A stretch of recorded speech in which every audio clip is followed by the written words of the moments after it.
மகாதீப ஆரத்தி நம்முடைய நதி அன்னைக்கு நம்முடைய நன்றி செலுத்தும் விதமாக மகாதீப ஆரத்தி ஒரு சுற்றுக்கு 10 செகண்ட் எடுக்கணும். மெதுவா மென்மையா நல்ல பிரார்த்தனையோட பண்ணுங்க.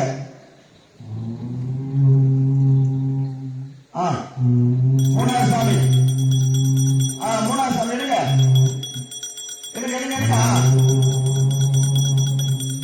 நதி அன்னைக்கு மிகப்பெரிய பிரார்த்தனை.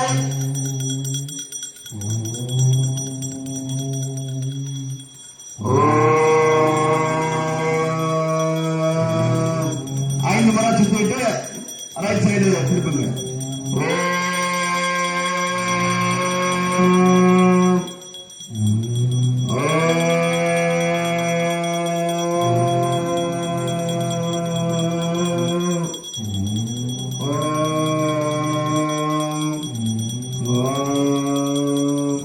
மெதுவா சைடுல இருக்கவங்க பார்த்து பண்ணுங்க.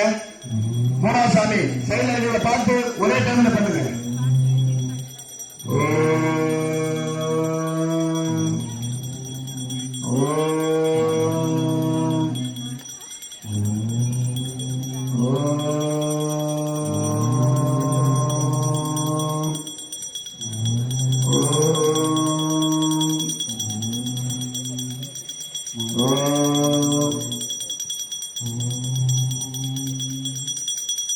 மகா அன்னைக்கு நன்றி செலுத்தும் விதமாக பிரார்த்தித்து நம்முடைய வேண்டுதல்களை நிறைவேற்றும் வண்ணம் நம்முடைய பாவங்களை போக்கும் வண்ணம் மகாதீப ஆரத்தி அடுத்து கற்பூர ஆரத்தி. அடுத்ததாக கற்பூர ஆரத்தி.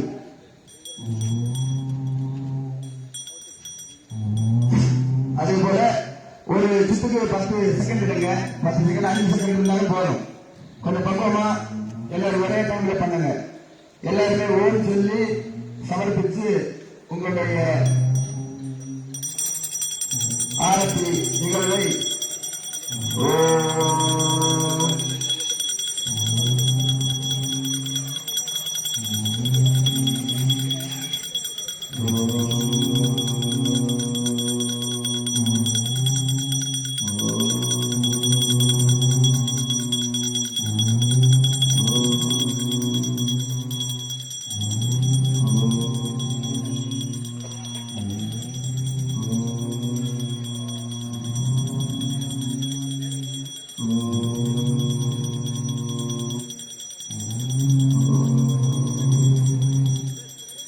மகா அன்னைக்கு நடைபெற்றுக் கொண்டிருக்கின்ற இந்த தீப ஆரத்தி நிகழ்வு இறைவனை நேரடியாக நாம் பிரார்த்திக்கின்ற நிகழ்வு. அது அப்படியே நாம் சிந்திக்கின்ற அத்துணை நிகழ்வுகளும் இந்த மகா வாயு மண்டலத்தில் மகா இந்த ஜலமண்டலத்தில் பதிவு செய்யப்படும். ஆகவே அத்தனை பேரும் நல்ல சிந்தனைகள், அடுத்தபடியாக வளர்ச்சி, மகிழ்ச்சி, வெற்றியை மட்டும் நீங்கள் சிந்தித்து நல்ல பலன்களை நீங்கள் பெற்றுக்கொள்ள வேண்டும்.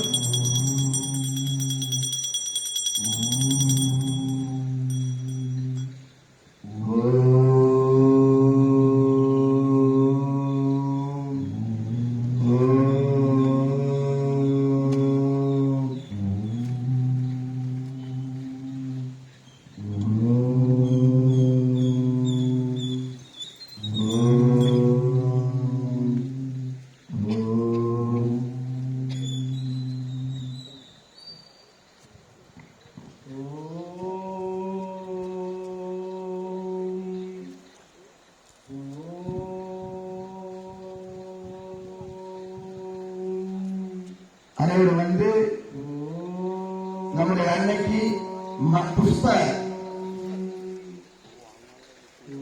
பிரார்த்தனை பண்ணுமாறு, புஷ்பத்தை எடுத்து பிரார்த்தித்து நதி அன்னைக்கு சமர்ப்பிக்குமாறு உங்களை கேட்டுக்கொள்கிறேன்.